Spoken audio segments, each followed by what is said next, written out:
retour sur le live, la matinale sur TV Finance. Nous sommes en direct avec Antoine Fraisse-Soulier, Financial Market Analyst chez eToro. Antoine, nous allons écouter vos explications sur la question qu'est-ce que le split d'actions?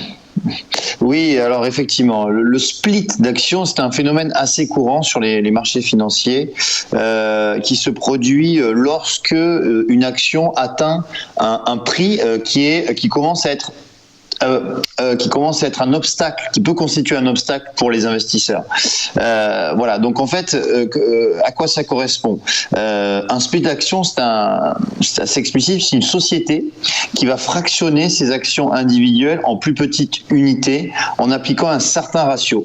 Par exemple, on va prendre un exemple pour que ça soit plus parlant, si une société annonce un fractionnement d'actions, c'est-à-dire un split, à raison de 5 pour une action, si le prix de l'action était à 400 $ par exemple, on va diviser ce prix de 400 par 5, ce qui reviendra à un prix à 80 $. Pourquoi? Parce que parfois, c'est vrai que lorsqu'un prix d'une action atteint 400, 500, 600 $, ça peut constituer un frein, comme je le disais tout à l'heure. Et en revanche, si on a des prix plus conventionnels qui se situent autour de 70, 80, 90 $, eh bien, ça peut inciter notamment les investisseurs individuels à prendre part de manière plus importante dans ce genre d'actions. Ensuite, la liquidité aussi est plus importante lorsqu'on fait un split, parce que plus le nombre d'actions sur le marché est important, plus le potentiel de liquidité est grand. Et puis, il y a également le phénomène psychologique. C'est-à-dire que psychologiquement, c'est vrai qu'on va avoir plus de mal à acheter une action à 500 $ qu'une action à 80 $ parce qu'on se dit, eh bien, cette action à 500 $ peut être surélevée, elle a trop monté, elle a trop grimpé, etc., etc. Donc, en fait, le fait de faire ce split va constituer aussi, le fait d'être plus bloqué psychologiquement. Voilà. Donc, combien de fois, pour terminer, combien de fois une action peut-elle être fractionnée ou splittée? Eh bien, théoriquement, à l'infini. Les entreprises peuvent fractionner leurs actions autant de fois qu'elles le souhaitent.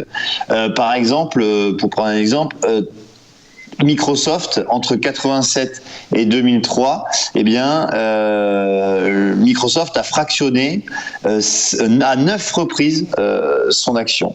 C'est-à-dire qu'aujourd'hui, si Microsoft n'avait pas fractionné son action, elle serait à plusieurs milliers de dollars, et ce qui aurait pu constituer un frein pour acheter cette action. Voilà. Donc le split d'action, c'est pas forcément quelque chose de très connu, mais ça intervient de manière assez fréquemment. Par exemple, assez fréquente, pardon. Par exemple, Apple l'année dernière a fractionné son action, de même que Tesla, qui à un moment valait plus de 2000 $, donc a splitté son action et pour qu'elle vale aujourd'hui aux alentours des 700 $. Voilà.